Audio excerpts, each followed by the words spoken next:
escucho esta parte de hablar del crimen organizado y por otra parte tengo que hubo una balacera en Roderillo, ¿cierto? Donde murieron 2 personas jóvenes, 19, 20 años, donde una tercera quedó parapléjica y no tenemos ninguna persona detenida. Hablamos que el crimen organizado y me dicen avance. Bueno, queremos conversar con esto con Hugo Contreras, académico de la Facultad de Gobierno de la Universidad del Desarrollo. ¿Cómo estás, Hugo? Bienvenido a buenanoticia.cl. Hola, Jorge, buenos días. Gracias por la invitación. Hugo, tú que eres, ¿cierto?, experto en este tema, has estudiado el concepto del crimen organizado. Lo que sucede en Valparaíso, porque en Valparaíso tenemos un escenario, y cuando hablo de Valparaíso puntual no estoy hablando de la región, sino que de la comuna. Tenemos índices que son sumamente peligrosos cuando uno los ve y los enfrenta. Como el alza de homicidio en el comparativo enero-abril, ¿cierto? Enero-mayo, perdón, en comparativo a lo que teníamos el año pasado, de 2 o 3 homicidios subimos a 11 homicidios. Y después, a días de conocer esa cifra, tenemos una balacera que en cualquier parte del mundo hubiese sido noticia por todas partes. Estamos hablando que había un grupo de personas en una plaza, que llegan un grupo de personas en un auto, dispara una ráfaga, hiere a prácticamente 8 o 9 personas, mata a 2, deja parapléjica a 1, no tenemos detenido. Y por otro lado tenemos las autoridades que se juntan, que dicen que estamos avanzando, que está todo bien. Hay algo que no calza en esta historia. ¿Cuál es la opinión tuya? Exacto, tienes toda la razón. Hay cosas que no calzan, más aún cuando dicen que estamos avanzando, que se están generando resultados, avances en la implementación de las distintas intervenciones, mejor dicho, para contrarrestar este fenómeno, pero a la vez seguimos observando el mismo fenómeno, valga la redundancia, y de una manera tan violenta como el que tú acabas de detallar de lo que ocurrió en Rodelillo. Y ojo, que no solamente en la comuna de Valparaíso, ocurre en distintos lugares donde se anuncian avances, pero siguen ocurriendo. Ahora, siendo un poquito abogado del diablo, si bien es cierto se siguen observando estos fenómenos, las estadísticas señalan en algunos lugares que se están observando en menor frecuencia, ¿ya?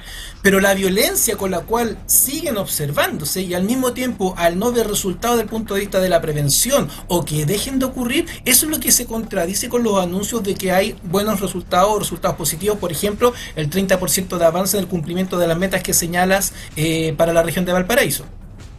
Exactamente. Ahora, y aquí porque uno dice, nosotros tratamos, Camila Rate, ¿cierto? Periodista nuestra de buenanoticia.cl, ella entrevistó hace unos días atrás al Seremi de Seguridad, Hernán Silva. El Seremi de Seguridad, que es un ex carabinero, un ex coronel en retiro, tiene la tesis, y él reitera, que el origen de la crisis de seguridad tiene un origen sociocultural, y él apunta a errores en la formación de nuestros niños. Y por eso nosotros tenemos esta crisis en seguridad en la región. ¿Qué opinas de esa tesis? Le encuentro sentido. Yo creo que tiene un componente de falta de capital social y abandono de la sociedad muy importante que genera que hoy día los niños, los jóvenes, ¿cierto? La falta de impunidad, ¿cierto? O la falta de oportunidades hacia ellos, que vean de una manera más simple o más fácil el conseguir recursos a través del crimen organizado, de la delincuencia, ayuda mucho a que ellos se involucren en este tipo de actividades delictivas, ¿cierto? Y por lo tanto contribuyen al aumento del fenómeno. Ahora, cuando hablamos de una crisis sociocultural, tiene que ver también que perdimos una generación. O sea, si apuntamos y reconocemos parte de la tesis que dice Hernán Silva, Seremi de Seguridad Pública de la región de Valparaíso, que esto apunta a un origen sociocultural, perdimos ya la batalla en esta generación. Podemos arreglar la generación que viene, pero la que está no la podemos arreglar. Entonces, ¿cómo enfrentamos? Porque si tampoco somos capaces, por ejemplo, de generar un toque de queda en Valparaíso, por ejemplo, de sacar a la Armada a lo mejor a la calle, si nosotros logramos cerrar y volver a tener esa sensación de seguridad en los cerros porteños y en el plan porteño, podemos generar un tema distinto, porque ya sabemos, si es sociocultural no lo vamos a arreglar, pero tampoco tenemos las herramientas para poder enfrentar esa tranquilidad. Asusta mucho la palabra toque de queda. ¿Será bueno una medida así para tener un mayor control de la seguridad, sobre todo en ciudades como las nuestras? Asusta demasiado, porque al tiro se involucra o se asocia a un derecho que es el libre tránsito. Yo creo que la generación, como tú bien lo señalas, no es que se haya perdido. tiene una debilidad de generación dado el contexto en el cual se está formando, en el cual está creciendo. Pero si se implementan medidas efectivamente correctivas y preventivas, ¿cierto? Yo creo que esta situación se puede arreglar. Acciones como la que tú señalas del toque de queda, yo sinceramente creo que no es la más óptima, porque no sé si estén los recursos para controlar un toque de queda en una comuna específica, donde el resto de la población, ¿cierto? Debería tener el libre tránsito. No deberías coartarlos para que se puedan o para que puedan ejercer sus labores cotidianas. Ahora, cuando estoy de acuerdo, porque claro, uno dice toque de queda, me fui al extremo, ¿cierto? Me voy al toque de queda, cierro la ciudad. Pero en el fondo, en un toque de queda, cuando uno se imagina los toques de queda, bueno, no vivimos la época del 73, ¿cierto? Pero uno lo que lee, lo que va escuchando, decía que uno tenía ciertos permisos. Cuando yo hablo, Claro. porque en el fondo hoy día, ¿qué pasa con Valparaíso? Y que lo que yo reitero a esta balacera, ¿cierto?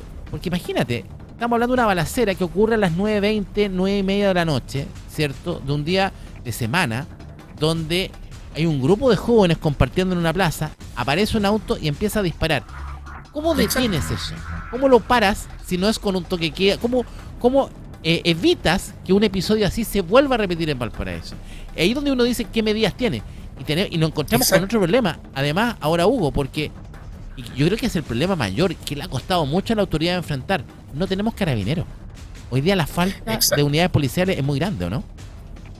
Exacto. O probablemente relativamente faltan carabineros. Lo que pasa es que muchos delitos han aumentado, entonces relativamente están faltando carabineros para hacer control, ¿cierto? O prevención respecto de esas situaciones.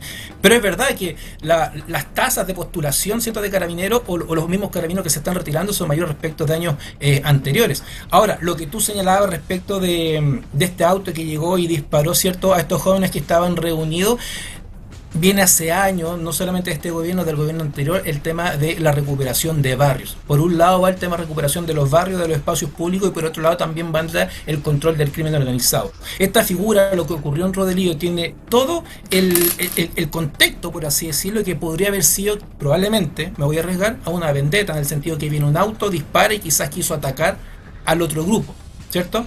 Entonces, una forma de contrastar el crimen organizado también es el tema de la recuperación del espacio, porque una de las características que tiene este tipo de organizaciones es el tomarse el espacio público y apoderarse de lo que ocurre en él. Así que eso también podría ser una forma de contrarrestar esto. Y todos los planes que se están implementando, como te digo, actualmente y en el gobierno anterior, apuntan a eso, a la recuperación del territorio. Ahora, directamente cuando hablamos de la recuperación del territorio, ¿cómo se recupera? ¿Cómo en la práctica? ¿Qué es lo que, cómo se va recuperando, por ejemplo, una población, un sector, diciendo esto está más tranquilo? Instalación de comisaría, instalación de plazas, ¿qué debemos hacer? Por un lado, una alternativa es el mayor control policial. No necesariamente con una comisaría, sino que se observe, ¿cierto?, una mayor presencia, en este caso, de carabineros. Por otro lado, es la recuperación misma del barrio, el arreglo de las plazas, una plaza abandonada, un sitio eriacio. Hoy día son vistos como incivilidades, un sitio, ahora que están de moda las incivilidades, un sitio abandonado es visto de esa forma y por lo tanto puede ser un foco, ¿cierto? Por un lado, para que ocurran actividades ilícitas, ¿cierto? Y por otro lado, ¿cierto? Para que la gente aumente su percepción de inseguridad. Ahora, es importante lo que tú dices. Estamos con Hugo Contreras, académico de la Facultad de Gobierno de la Universidad del Desarrollo, ¿cierto? Esta sensación de seguridad, porque la sensación de seguridad no es lo mismo que la seguridad en sí. Yo puedo tener quizás mucha seguridad en las calles, pero mi sensación sigue siendo insegura. ¿Cómo uno tiene que, cómo van de la mano en la sensación misma de lo que siente la ciudadanía con lo que realmente está pasando en las calles? Es importante esa pregunta que tú me haces. Yo siempre le aclaro a la gente. Cuando sale el índice de inseguridad que se publica a partir de la ENUS, por ejemplo, cuando dicen hay un 90% de inseguridad, el indicador de inseguridad de un 90%, hay que saber a qué está haciendo referencia esa pregunta. Porque esa pregunta es lo que te dice, ¿usted cree que usted cree que la delincuencia ha aumentado en el país en el último año? Y resulta que el 90% te dice que sí. Exacto. Pero eso no va de la mano con la otra pregunta, que si aumentó en tu barrio, aumentó en tu comuna. Esa es una inseguridad evaluativa. Y no está considerando la inseguridad emocional, que es directamente cuando te dicen, tú te sientes inseguro caminando por tu barrio durante la noche. Entonces yo te puedo decir, quizá en mi casa probablemente me pueda sentir seguro, o en mi barrio. Probablemente yo sí creo que la inseguridad ha aumentado a nivel país. Entonces son indicadores que están asociados a lo que tú me preguntabas que muchas veces no van de la mano. Entonces hay que entender qué es lo que están midiendo. Bueno, y esta sensación de seguridad o de inseguridad, ¿cierto? También va de la mano cuando uno va conociendo, ¿cierto? Los actuar de la policía posterior a un delito, posterior a un robo, posterior a un asesinato. Yo me acuerdo, por ejemplo, durante mucho tiempo, y he leído mucho sobre los psicópatas de Reñaca. ¿Te acuerdas tú este famoso caso de la década de los 80, cuando se hablaba de los psicópatas de Reñaca y existía una sensación de seguridad enorme que se acaba y se empieza a recuperar poblacionalmente cuando son capturados los psicópatas de Reñaca, ¿cierto? Y finalmente Exacto. los fusilan, ¿cierto? Pero cuando logran justamente llegar a ese proceso y pillarlos, es que se vuelve a recuperar la sensación de seguridad. ¿No pasará lo mismo ahora en Valparaíso, cierto? Exacto. Que no hay detenidos por la mortal balacera, no tenemos detenidos, o sea, las personas Exacto. que se subieron a este auto, dispararon, no sabemos quiénes son, andan libres por las calles, podrían repetirlo. Es importante justamente aquello para recuperar también la sensación de seguridad. Exacto, esa sensación es multidimensional o multicausal. Las personas van a recuperar la confianza y esta sensación de seguridad, como tú estás señalando, cuando vean resultados. Por ejemplo, la captura, cuando vean que el Poder Judicial perdón, efectivamente está funcionando, cuando vean recuperación de barrios, cuando vean recuperación de territorios. Las incivilidades, la delincuencia, los procesos judiciales son distintos factores que pueden aumentar o disminuir la percepción de inseguridad en la población. Por lo tanto, una captura va a contribuir. El recuperar un barrio, que un barrio esté iluminado, que una persona pueda caminar tranquilamente, también va a contribuir a recuperar esa sensación. Por lo tanto, todo va a ayudar a que la población vuelva a estar tranquila como estaba en años anteriores. ¿Y las cámaras, Hugo? Porque cuando uno ve cámara, ¿la cámara intimida a un delincuente? La cámara intimida y al mismo tiempo también he visto un par de análisis donde también ayuda a contribuir a la percepción de inseguridad porque la gente se ve más resguardada con la cámara cuando está funcionando. Sí, Cuando ahí está funcionando, porque muchas veces la cámara no funciona. es verdad. Bueno, y hay muchas casas que inclusive tienen estas cámaras que son como falsas, digamos, que son como Exacto. cámaras. Pero claro, la cámara también Exacto. tiene una sensación de seguridad. Es importantísimo entender justamente la sensación de seguridad y entender este crimen organizado. Y tenemos tantas cosas que resolver, ¿cierto? Mayor carabinero, mayor resguardo policial. Para tener mayor resguardo policial hay que tratar Exacto. de poder invitar a los jóvenes, ¿cierto? Que sea atractivo ser carabinero. Hoy día ser carabinero no es atractivo para un joven. Y eso creo que es una base. Si queremos mañana hablar de Exacto. seguridad, tenemos que hacer atractivo ser carabinero. Hoy día un joven no se motiva por ser parte de la policía. Claro, se está recuperando un poco.